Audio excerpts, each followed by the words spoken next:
Hey kid, want to go to space? Hello, and welcome to episode 16 of the Don't Be Afraid podcast.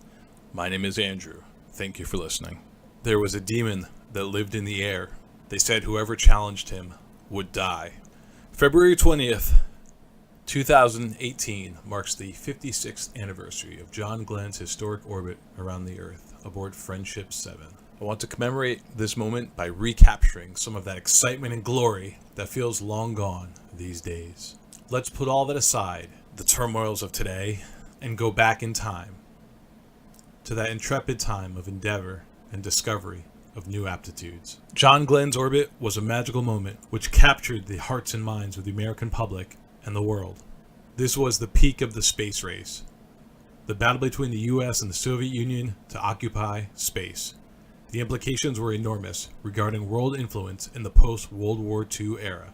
Colonel John Herschel Glenn Jr., born July 18, 1921, was a United States Marine Corps aviator, engineer, astronaut, and United States Senator from Ohio.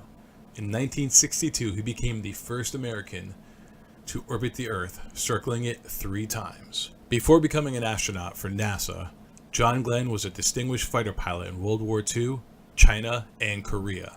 He shot down 3 MiG-15 aircraft and was awarded 6 Distinguished Flying Crosses and 18 Air Medals. This guy was a bad dude.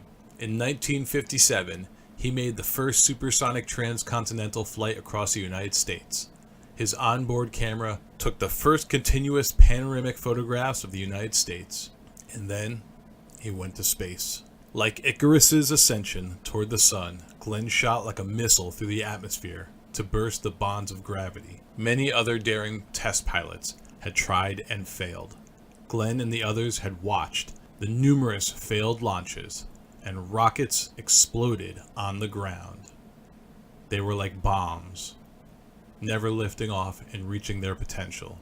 Previous to his own space flight, where he orbited the Earth, Glenn had made many contributions to the exploration of flight and space research. He had plenty of training and the nerves to complete his mission. As I said above, Glenn named his spacecraft Friendship 7. After a long series of delays, Friendship 7 lifted off from Cape Canaveral Air Force Station on February 20th, 1962. There were 11 delays during the countdown due to equipment malfunctions, improvements to equipment, and the weather.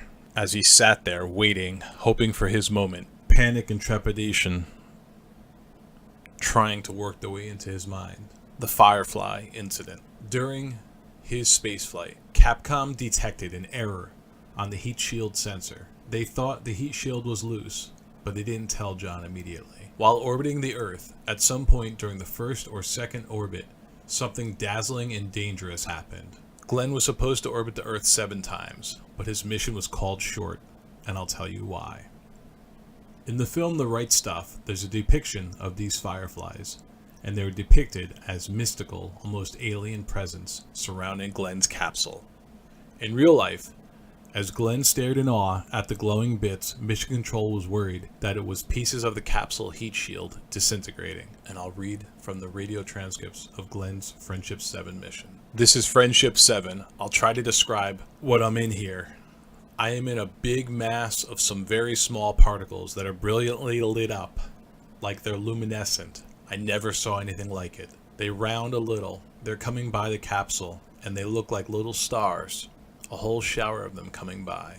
They swirl around the capsule and go in front of the window, and they're all brilliantly lighted. They probably average maybe 7 or 8 feet apart, but I can see them all down below me also. Now, the retro rocket aboard his spacecraft was normally supposed to be jettisoned, as per training. The people down on the ground had thought the retro rocket would hold in place the heat shield, as the sensor had indicated that it had failed. They didn't want Glenn to turn into a loose collection of fire, metal, and grizzle. During re-entry, this was a real concern, as he'd be going 17,000 miles per hour. You're dealing with thousands of degrees during this very dramatic re-entry. Capcom had been right. Luckily, it was the retro rocket, which had burned up, and pieces of it were whizzing by his window. This fiery display intensified during re-entry. The relief Glenn must have felt when finally his parachute did open and he slowly descended to splash down into the waiting ocean. Play big, win big. This time, Icarus, unlike the others before, had a controlled descent, sort of, and this was on man's terms, not the heavens. During his return, Glenn remarked over the radio, "My condition is good, but that was a real fireball, boy." It got very hot in there, and he actually left through the top, not the hatch, as per training and normal. It took Glenn nearly 5 hours to circle the globe 3 times, splashing down safely inside Friendship 7 in the Atlantic Ocean near Bermuda. This flight made Glenn the first American to orbit the Earth, the 3rd American in space, and the 5th human in space. The mission, which Glenn called the best day of his life, renewed U.S. confidence. As the first American in orbit, Glenn became a national hero. He met President John F. Kennedy and received a ticker tape parade in New York City, reminiscent of those honoring Charles Lindbergh and other dignitaries. Kennedy saw him so valuable a national icon that he would not risk putting him back in space again.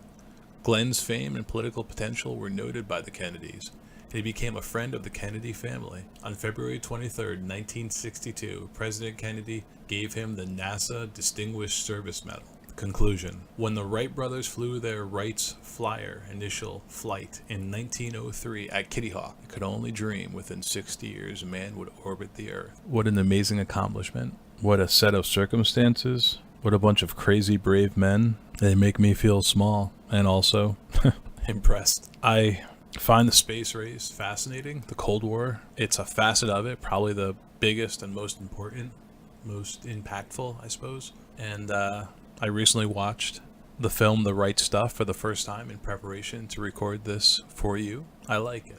It has some amazing moments in space. I think the pacing is a little bit off.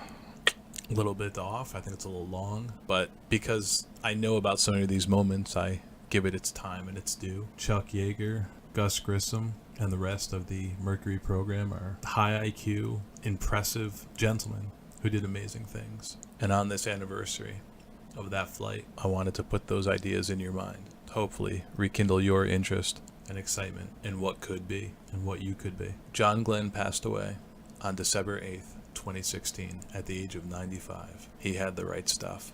This has been the Don't Be Afraid podcast. My name is Andrew. Thank you for listening.